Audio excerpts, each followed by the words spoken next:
lo que habita en la sierra. Hay silencios, y luego está el silencio de la sierra antes de que se rompa. No es vacío. Es un silencio preñado, denso como el aire antes de una tormenta, lleno de oídos que escuchan y ojos que esperan.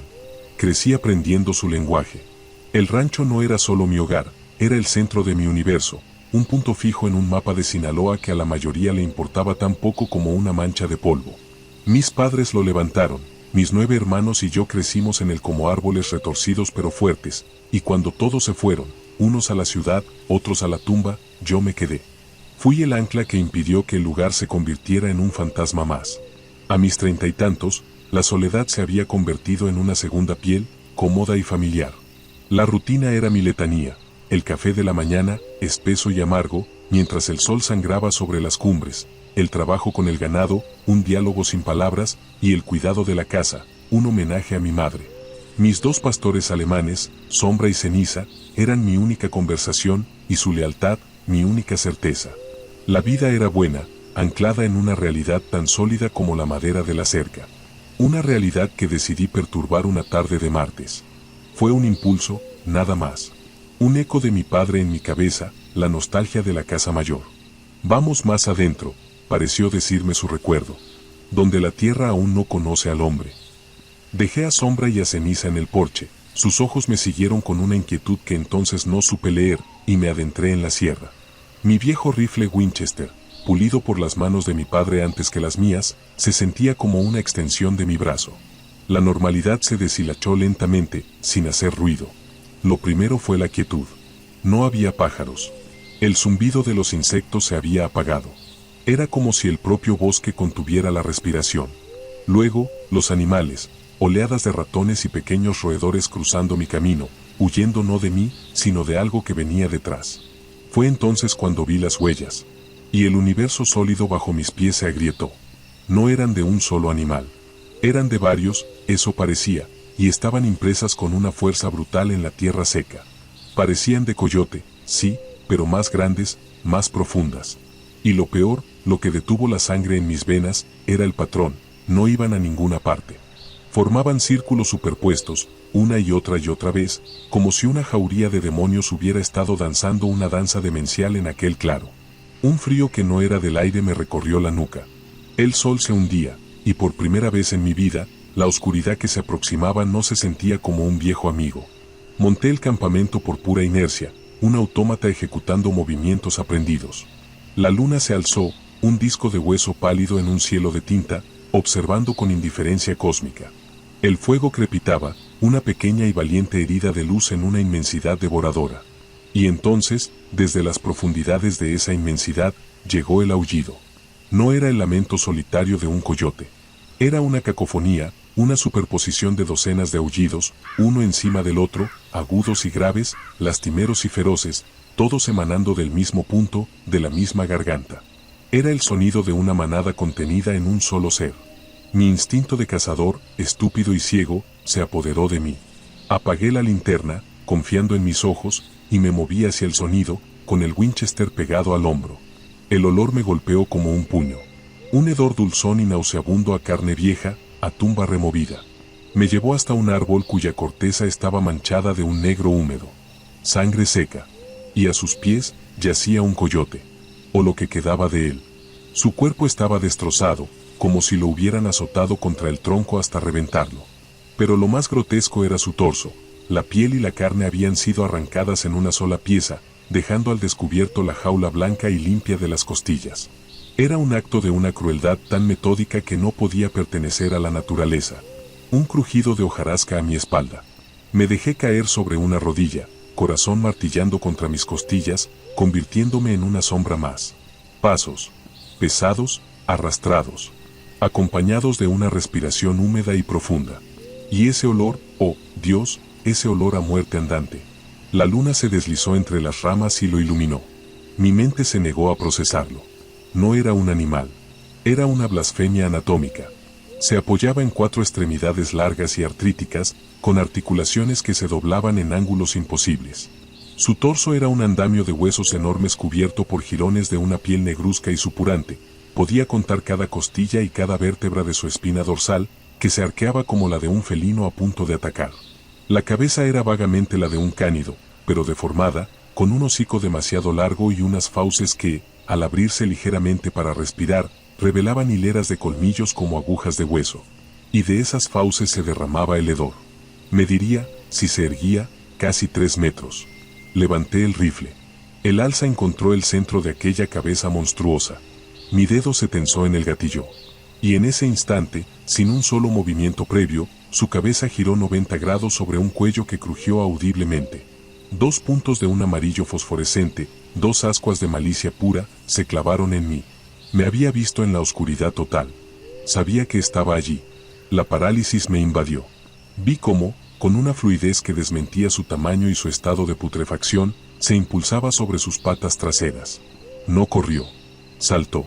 Cubrió 30 metros en un solo brinco imposible y desapareció en la negrura, dejando tras de sí una estela de su risa, que era el mismo aullido polifónico que había escuchado antes. Regresé a mi campamento temblando, tropezando. El fuego aún ardía, mi pequeña isla de cordura. Pero justo antes de llegar al círculo de luz, una voz susurró desde los árboles a mi derecha, tan clara como si el hombre estuviera a mi lado. Una voz grave, sin emoción. «Lárgate». Me detuve en seco. La palabra colgó en el aire, vibrando. 5 segundos de silencio. «Lárgate».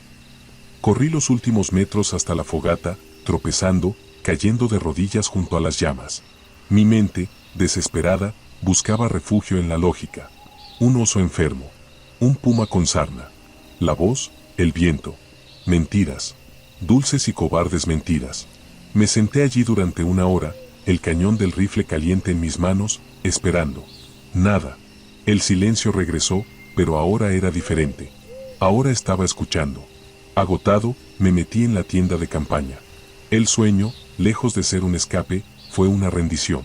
Desperté a una oscuridad líquida y absoluta. La fogata se había extinguido. Y el silencio era tan profundo que el sonido de mi propia sangre bombeando en mis oídos era un estruendo. Entonces, el susurro. Afuera. Una voz. «Hijo». Se me congeló el alma. «Hijo, ven, por favor». Era él. Era la voz de mi padre. La misma cadencia, el mismo timbre gastado por los años y el tabaco. Pero había algo terriblemente mal. Cada palabra sonaba separada, como si un loro estuviera recitando algo que no entendía, una imitación mecánica, sin el alma detrás. Pasos comenzaron a rodear la tienda. Lentos, deliberados. El sonido no era humano. Eran las pisadas de la criatura. «¿Quién está ahí?», logré graznar, la voz rota por el terror. La respuesta fue una risa. Baja, gutural, un gorgoteo que parecía venir del fondo de un pozo lleno de lodo y huesos. En ese momento, las historias de mi padre sobre demonios de la sierra dejaron de ser cuentos para dormir y se convirtieron en mi realidad. Desesperado, ciego de pánico, levanté el rifle y disparé a través de la lona. El estallido fue ensordecedor. Y la risa se hizo más fuerte, más clara, deleitándose con mi impotencia. Los pasos se alejaron. Y entonces, un golpe sordo contra la tela de la tienda, justo a la altura de mi cara. Un bulto pesado cayó al suelo. El hedor me invadió, obligándome a abrir el cierre. A la luz pálida de la luna, lo vi. La cabeza decapitada del coyote. Despellejada. Sus ojos, lechosos y muertos, me miraban fijamente. Un trofeo. Un mensaje. Abandoné todo. Agarré el rifle, la cantimplora y corrí. Corrí sin mirar atrás, con la sensación de sus ojos amarillos fijos en mi nuca, con su risa grotesca resonando en mis oídos. El amanecer me encontró llegando al rancho, al borde del colapso. Sombra y ceniza gimieron a mi encuentro, el pelo erizado. Me derrumbé en mi propia cama y caí en un sueño febril y sin descanso. Pero no me había seguido para dejarme ir. Pasaron 3 días. 3 días de falsa calma, en los que intenté convencerme de que todo había sido una alucinación. Estaba en la cocina, la taza de café temblando en mi mano, cuando comenzaron los golpes en la puerta principal. No eran golpes de un visitante. Eran golpes frenéticos, violentos, como si alguien intentara derribarla a puñetazos. Agarré la escopeta que siempre guardaba junto a la despensa. Mis perros, en lugar de ladrar, estaban acurrucados bajo la mesa, temblando en silencio. «¿Quién es?», grité, tratando de que mi voz sonara firme. Los golpes se intensificaron, la madera crujía. «Lárgate de aquí. Tengo un arma», vociferé, el sonido metálico al cargar la escopeta resonando en la cocina. Los golpes cesaron de inmediato. Un silencio denso cayó sobre la casa. Y entonces, la voz. La misma imitación robótica y muerta. «Soy yo, hijo. Soy tu padre. Abre». Mis rodillas cedieron. Caí al suelo, el aliento atrapado en mi pecho. Me arrastré hasta un sillón, usando su respaldo para ponerme en pie. «Hijo», repitió la voz, ahora más cerca, justo al otro lado de la madera. «Abre. Tengo frío». Escuché pasos en el porche. No de 2 pies, sino de 4. El mismo caminar pesado y arrastrado que había escuchado en el bosque. Caminaba de un lado a otro frente a mi puerta, como una bestia enjaulada. Y entonces, la risa. La misma risa de pozo sin fondo.